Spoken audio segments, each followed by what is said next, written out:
Alright, this Tuesday, Horrific Visions are back and they're making a full return of the War Within, but this time, they've got a few wild twists and more rewards than ever before. Whether you're a casual collector chasing transmogs, or you're just looking to min-max your account power, we're going to break everything down for you, from unlocking your head enchants the fastest way possible, the most efficient ways to farm out the currency, where to invest your talent points first, how each mask works and how to unlock them, and secret tips I only figured out after hours of testing and digging on the PTR for you all. So by the end of this video, you'll know exactly how to walk away with every piece of loot, power, and cosmetic worth chasing. But before we do, a quick word from our sponsor. Okay, now this game came out of nowhere and it definitely surprised me as a fan of MMOs. Crystal of Atlan is a brand new magic punk MMO action RPG where you dive into a world of magic, machines, and aerial chaos. Every single class for you is unlocked right at the start, and they have over 20 different skill combos per class, which shows you a nice amount of skill expression in the game. In Crystal of Atlan, you're an adventurer in the Thornbird Guild, exploring the floating worlds of Atlan, taking on dungeons, teaming up in raids, and uncovering a story filled with ancient secrets and futuristic magic, your go-to MMORPG stuff. You could also pre-register right now to unlock exclusive launch rewards like different outfits, cosmetics, but even real-life prizes like potentially an iPhone 16 Pro Max or even a PS5 Pro. Crystal of Atlan is also launching worldwide on May 29th, and at launch they're adding 4 brand new classes to the game, which are the Magician, the Fighter, the Cloud Strider, and the Starbreaker, bringing you even more ways to master the battlefield with your own unique style. And if you guys know me, you know I'm going to be playing that Warlock and potentially Bounty Hunter, and it's going to be really satisfying. The combat actually rewards you when it comes to skill expression and proper movement. You're not just standing still pressing one button. There's a lot going on here, so if you're tired of stale MMOs back from 2004, or you're looking to try something new, give Crystal of Atlan a shot. Pre-register now using the link in the description below, and I'll see you guys in Atlan.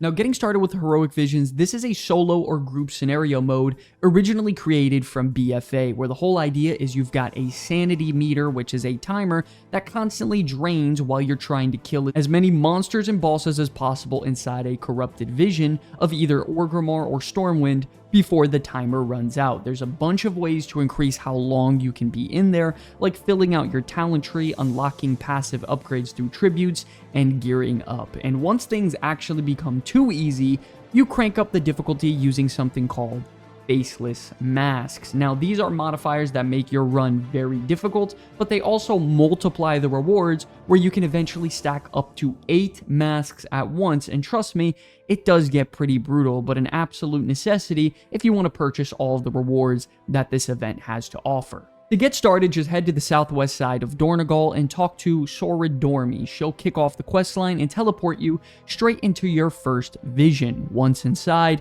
Rathian greets you and boom, you'll get in your first one. Remember now, your goal is to open your map and clear as many as the corrupted and tainted areas as possible. Each area that is active will continuously drain more sanity from you, and it will get harder to complete the more difficult the zone you enter. You'll immediately notice at the start your sanity bar drains quite fast, and unless you've done this before, you're not going to full clear it on your first or even second try, and that's totally normal. Just finish what you can, collect your reward, and turn in your quest. From there, the game introduces you to the Horrific Visions talent tree. This is where things kind of open up. You'll start trading your currency that you unlock in the visions to unlock passive upgrades that increase your sanity. They make you stronger, help you progress faster every time you go back in, and it's obviously paramount to fill this out as quickly as possible. From there, you'll be able to kill more bosses easier, which will allow you to unlock your helmet enchants to increase your player power. Now, important note, this is only the rare version of the head enchant. The epic version comes a tiny bit later in the questline and is significantly stronger. Now, at this point, you also gain access to your companion inside the visions, either a tank healer or DPS. Let me save you the guesswork here. From the time of making this guide, we heavily recommend against using this helper.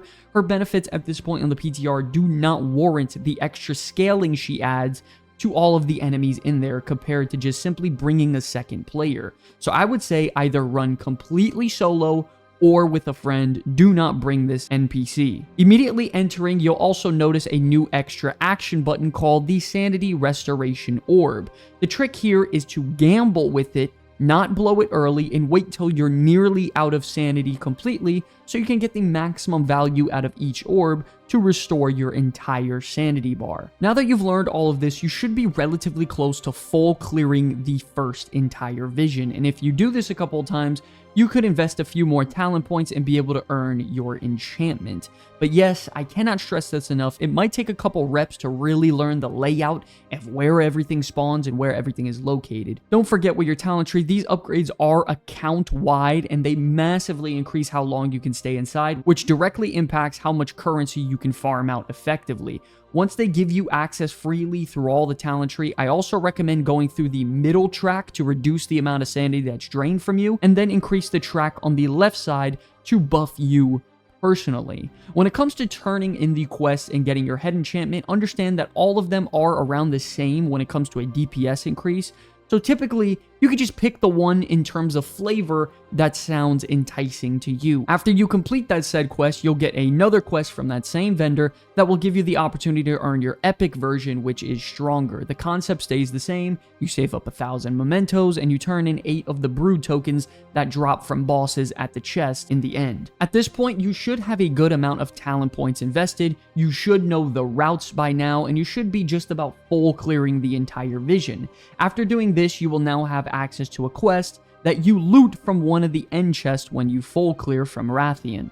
This will now begin the difficult journey of constantly compiling more difficulty on your character in order to acquire more currency at once. So after you right click this mask and set it to now active, you will notice that you will have a debuff according to the mask you have on. Some of these make your character weaker and enemies stronger, some of these constantly crowd control you, which are really annoying, and others don't feel too bad. But you'll quickly start to realize as you compile more masks, it's all happening all at once and things can definitely get out of hand. For example, I was struggling for a long time with just 3 masks, and honestly, it was pretty humbling experience, so definitely don't take this lightly. Around the room, you will also see that there are also percentage-based upgrades, which are called tributes, which you can progress through to passively increase your character's power greatly inside of Horrific Visions. All of these tributes progress differently and give different rewards, so you want to do your best to upgrade these consistently. Vision Hunter increases your movement speed and haste after you kill a mob, and you upgrade this through killing minions.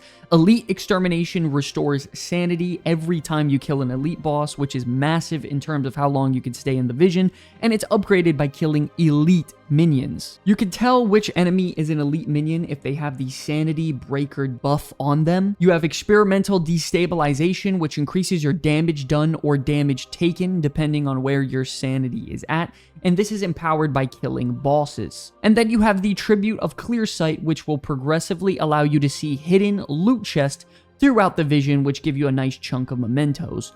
All of these are mandatory in leveling up and make you significantly stronger inside of the instance to be able to attack some of those higher level visions with more masks being on, which will give you more rewards. A rule of thumb to follow, it's pretty much just go in there, kill all enemies that you see, and loot all the potions that are available to you. Very important to note though, when it comes to these potions, listen carefully to this because if you do not, it will cost you hundreds of insanity by making the same mistake over and over again. Inside the instance, there will be 5 different potions available to you. Clicking these potions will allow you to drink them, which will give you a variety of effects. These include spitting fire in front of you for damage, healing you every few seconds, taking less damage from all sources, whatever. More importantly though, there are 2 potions in there, one that will give you 100 sanity when you drink it, and one that will take away 100 sanity, which is devastating. Since there is only 1 bad potion out of 5, your goal when it comes to looting these potions is to figure out which color is the negative potion as quickly as possible and to make sure you never click that potion in that specific run again. A neat little trick that will automatically tell you which potion is bad goes as follows. If you're in Orgrimmar, in the second hut to the left of where you start, you can find a dead Voidbound Ravager with a potion next to him, and that color is the bad potion not to drink. In Stormwind, just ahead of where you start, you can find Morgan Pestle with a potion next to him, and that color will of course be the bad potion you should not drink as well. Now here on screen is a chart online where whatever your bad potion color is, directly to the right is the good potion that gives you 100 sanity. So you should be trying to drink this as much as possible in that specific run. It's on screen now, so if you want to take a screenshot, have it up on your second monitor when you're running the instance, you can do that to match it up, which is the good and bad potion for you. Now listen, at this point in the game, you know how to progress your talent tree. You know which talents to target first. You know how to equip a mask. You know how to level up your tributes to passively make you stronger. You also know the route as well as which potions to drink. At this point, you're ready to start acquiring more masks to make things increasingly harder on you. But also, this will increase your rewards. The mask progression route for you, I recommend, goes as follows. You already acquired the Long Night Mask, which means that you just completed all of the bosses in one single run. But in order to earn more masks, it depends on whether your weekly vision is in Stormwind or Orgrimmar. Either way, for both Stormwind and Orgrimmar, there are 2 different masks you can earn. For Orgrimmar, with 1 mask active, you complete the Valley of Wisdom objective to earn the Mask of the Burned Bridge, and with 1 mask active, complete the Valley of Honor to earn the Mask of the Daredevil. For Stormwind, with 1 mask active, complete the Old Town to earn the Mask of the Pain, and then you also, with 1 mask active, complete the Mage Quarter objective to earn the Mask of Dark Imagination. These are the easiest ones to do in the game, as they only require 1 mask, so you definitely want to make sure you get these done quickly. From there, the next mask you can earn is called the Mask of Multitude, and this unlocks after you have 3 masks active at once, and you complete all of the objectives in a single visit. So at this point, on the very first week of this opening up, you could obtain most likely a maximum of 4 masks total. The reason for this is because in order to get the other mask, you need to have done objectives in both cities, which is going to take multiple weeks. For example, the Mask of the Nemesis will ask you to kill Gammon at the Broken Tusk Inn to the right of where you start in Orgrimmar, after you click on his axe in the table to summon him, where then after you kill him, you loot him for a shard. You will also need to defeat Hogger in Stormwind by interacting with his wanted poster just to the right of the entrance to the Mage Quarter area and loot his shard to combine them together to earn this mask as well. And then finally, you have the Mask of Vengeance, which is on screen here. Going through some rapid fire bonus tips here, I found it very effective to make a build that deals really strong, like 2 to 4 target cleave. Don't just think you're going to go in there with your Mythic Plus build, pull everything in the entire instance, and then just AoE everything down. There are a ton of different ways that you can get your butt whooped and get your sanity reduced by specific mobs, and the enemies in there start to ramp up pretty hard unless you're filling out your tributes and your talent tree to make yourself stronger. I personally think the best thing you could do is spec for high mobility with a very strong 1 to 3 target cleave to effectively kill these, multiple packs of mobs as well as bosses in there. Also know that in each area of the vision, there will be a madness secondary effect tied to each zone that players will experience while they're in there. These madness affixes for the entire week will be consistent, so it's important to mouse over them and understand how you can handle these. Some of these help you, and a lot of them will do their best to crowd control you, where usually if you get crowd controlled, it's going to lead to a bad chain reaction where you lose a lot of sanity from mobs that cast abilities. So you want to do your best to understand these and make sure you're not getting crowd controlled as much as possible. Don't forget to also try and find that bonus sanity potion whenever you can. There are potions scattered across the entire map, and if you follow that tip of how you can instantly find the negative potion, where we broke down to you earlier, it is a major benefit to you. I also highly recommend to pick up as many potions as possible, as this helps toward leveling up your clear sight tribute, and that will allow you to see purple chests in all areas of the map that contain a really good amount of mementos for pretty much doing nothing. So you want to make sure you progress this as quickly as possible. You don't want to leave any bonus currency on the table, so definitely take advantage of this. There are also these little encourage looking like old god pillars that can be found randomly on the floor on each run, and these go for 25 currency a pop. It's important to note that you don't get these currency just from looting these items. You need to take them and turn them into one of the old ethereal NPCs that are inside the instance, and he'll exchange 25 mementos for each one you bring him. Once again, these aren't set spawn locations, they're just completely random, so do your best to look around and keep an eye out for those. I think when it comes to the first couple of weeks, the most efficient thing you're going to want to do is to just rush to get one mask on and full clear as quickly and efficiently as possible while also leveling up your tributes. Whether you're in Stormwind or Orgrimmar on launch day, either way, full clearing gives you a boatload of tributes and is going to allow you to progress through your talent tree fairly quickly. Not only that, having 3 masks on can get pretty difficult for some players. So personally, if you're a casual, I recommend just having 1 mask on, practicing your route, and completely full clearing the entire instance while doing your best to level up your tributes to increase your power level. This includes killing every minion, all the elites, all the bosses, while also picking up all the proper potions and the encourage looking crystals. By doing that, you should easily obtain anywhere between 1,500 to a few thousand mementos each run in a very short amount of time. Blizzard did make it to where we can't fill out the entire talent tree early on anyways, and there's no point in trying to push your luck and run with 3 masks if it's too difficult. The goal here is to kill as many bosses as possible while finishing the run, so I highly recommend just using 1 or max 2 masks on the first week. Now, when it comes to spending your currency, you have a few ways to go about this to earn rewards. First up, after you complete both the quests for your head enchants, you can talk to that same dragon NPC and freely purchase different head enchants whenever you'd like. You also have the weapon vendors for veteran, champion, and hero track loot. The achievements for unlocking these are relatively straightforward. It's just full completing a vision entirely for veteran, full complete a vision with 1 mask for the champion, and then full complete a vision with 5 masks for the hero. Something very interesting also is that you can go to these vendors and potentially purchase the Warbound Purifying Kits, which will allow you to transfer up to Warbound Champion loot across your entire account, which is very effective for your alternate characters. And then lastly, of course, you have your Provisioner, which gives you all of your cosmetics, mounts, and pets. Now, each armor set, whether it be for cloth, leather, or whatever, roughly costs about 3,500 mementos for the entire set. So if you're looking to just get the cosmetics, it should take you just a couple of runs for your armor type.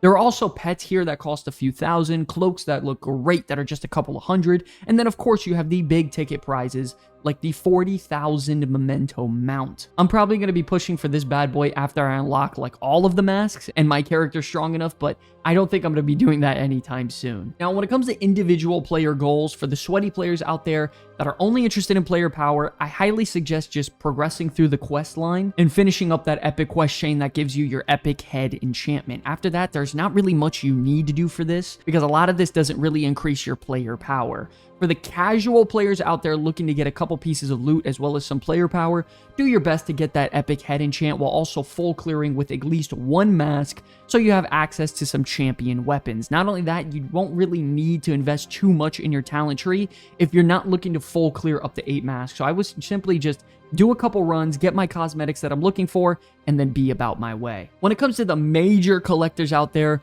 you're gonna be in this for the long haul and you're gonna have your work cut out for you. You want to invest all of your mementos into talent points as fast as you can do it, and Blizzard allows it. And then you want to do your best to stack as many masks as possible the second you're able to full clear. The more masks you have, the more currency you get, and if you find yourself struggling, drop a mask and then simply full clear efficiently while killing everything and looting everything in the instance to level up your tributes to shoot up your power level. So yeah, ladies and gentlemen, I spent about 10 hours diving into this entire system and learning as much as I can to bring this video to you all. I hope you all enjoyed it. And if you're looking for more War Within and Midnight content, definitely subscribe and stick around as we're in this for the long haul. If you're looking for a guild, also listen up because I got a very important message for you. One last note we wanted to make: if you're looking for a guild or people to progress through Mythic Plus with or raid with next season, the Comeback Kids are recruiting, and any and all players are welcome to come on down, play with us. We're looking to fill out some new members for the raid. Oh my god, we fucking did it. Oh my god, let's fucking go, bro. Let's fucking go. That's how that shit gets done. If you're on the Horde, you can simply just go to the guild tab and search up the Comeback Kids, and we should pop up. Make sure you do have the guild size on any so you can actually see us. Either way though, if it doesn't work, you just use the Discord link in the comment section below. Hop in there and verify, get yourself in, and then we can get you invited by you posting your name and server under the guild invite tab. Hey guys, if you're enjoying the content and want to stay up to date on everything World of Warcraft, consider hitting that subscribe button and check out these videos here if you're really hungry for more. We also stream our live show every Wednesday night right here on YouTube and Twitch. Thank you so much for watching. I'll see you guys in the next one. Peace.